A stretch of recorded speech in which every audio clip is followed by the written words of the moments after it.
पुणे येथे शुभारंभ कार्यालयामध्ये राष्ट्रवादी आध्यात्मिक व वारकरी आघाडीचे महाराष्ट्र प्रदेश अध्यक्ष विठ्ठल आबा मोरे यांनी वारकरी संप्रदायातील सर्व जाती धर्माच्या लोकांना एकत्रित करून वारकरी संमेलनाचे आयोजन केले। या माध्यमातून विविध मंडळांचे आचारविचार प्रदान होणार आहेत। या संमेलनाचे उद्घाटन श्री ज्ञानेश्वर महाराज पालखी सोहळ्याचे चोपदार राजाभाऊ चोपदार यांच्या शुभ हस्ते करण्यात आले।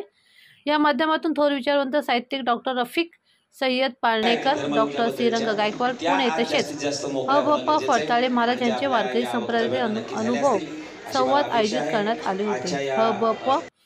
संजय महाराज जाधव तसेच बापूसाहेब देहूकर यांच्यात मोठ्या संख्येने वारकरी संप्रदाय या कार्यालयामधील संमेलनासाठी उपस्थित होता। या राष्ट्रवादी आध्यात्मिक व वारकरी आघाडी संमेलनाची समाप्ती माजी केंद्रीय कृषी मंत्री शरदचंद्र पवार तसेच महाराष्ट्र प्रदेश राष्ट्रवादी काँग्रेसचे अध्यक्ष जयंत पाटील यांच्या हस्ते करण्यात येणार आहे।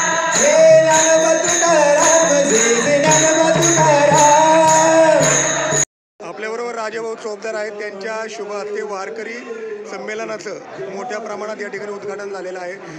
वारकरी संप्रदायाचे पाईक आपण आहात। माऊली, काय सांगाल? आपल्या शुभ हस्ते या ठिकाणी वारकरी आध्यात्मिक आघाडी यांचं उद्घाटन झालं आहे। नेमकं नीतिमत्ता, अधर्म, असत्य याचा लढा चालू असताना वारकरी संप्रदाय एक मोठी जबाबदारी पार पाडेल अशा अपेक्षेतून आपण काय संदेश द्याल?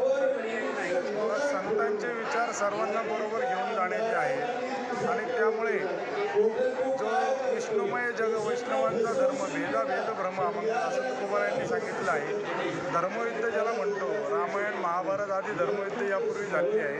ती धर्मयुद्ध धर्मांमधील युद्ध नसून धर्मविरुद्ध अधर्म, सत्यविरुद्ध असत्य, नीतीविरुद्ध अनिती अशी ती युद्ध झाली आहे।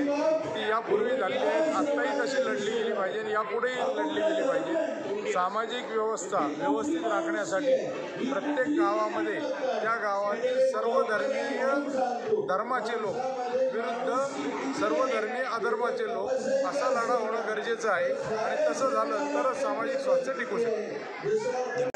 रामकृष्ण हरी राष्ट्रवादी आध्यात्मिक व वारकरी आघाडीच्या वतीने आज हे पहिलं वारकरी संमेलन आयोजित करण्यात आलेलं आहे। याचा राष्ट्रवादी आध्यात्मिक वारकरी आघाडीचा मुख्य उद्देश हा हे स्थापन करण्यामागचा आदरणीय शरद पवार साहेब, आदरणीय जयंत पाटील साहेब यांच्या मार्गदर्शनाखाली पुरोगामी विचारांना वाट मोकळी करून देणे हा याचा मुख्य उद्देश आहे। जाती धर्मामध्ये भेद राहायला पाहिजे, जी आमच्या संतांचे विचार आहेत ते समाजामध्ये रुजले पाहिजेत अशा पद्धतीने आघाडी काम करते आणि भविष्यात हे दोन काही जाती धर्मामध्ये जे भेद आहेत ते मिटवण्याचा प्रयत्न आम्ही करणार आहोत। हाच राष्ट्रवादी आध्यात्मिक व वारकरी आघाडी च्या माध्यमातून महाराष्ट्रामध्ये जी अस्थिरता आहे, मोठ्या प्रमाणात जातीय द्वेष पसरवला जातोय।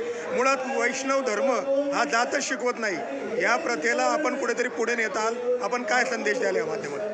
निश्चितच हेच कार्य सगळ्यांनाच करायचे, सर्व धर्मियांना करायचे। सर्व संतांच्या शिकवणी हेच आहे की जातीभेद कुणीही मानू नये आहे। सर्व संतांची शिकवणी वेळोवेळी त्यांनी सांगितलेलं आहे। आपणच लोक याच्यामध्ये गडबड करतो, वैचारिक मतभेद करतो, ते व्हायला नको आहेत। या संमेलनाचा उद्देश तोच आहे आणि प्रयत्नही त्याच जोराने जोरात साठी वारकरी आध्यात्मिक आघाडी राष्ट्रवादीच्या वतीने आबासाहेब मोरे यांनी या ठिकाणी मोठ्या प्रमाणामध्ये वारकरी संप्रदायाला जातीभेद अमंगल हे संदेश देण्यासाठी लोकांना निमंत्रित केले।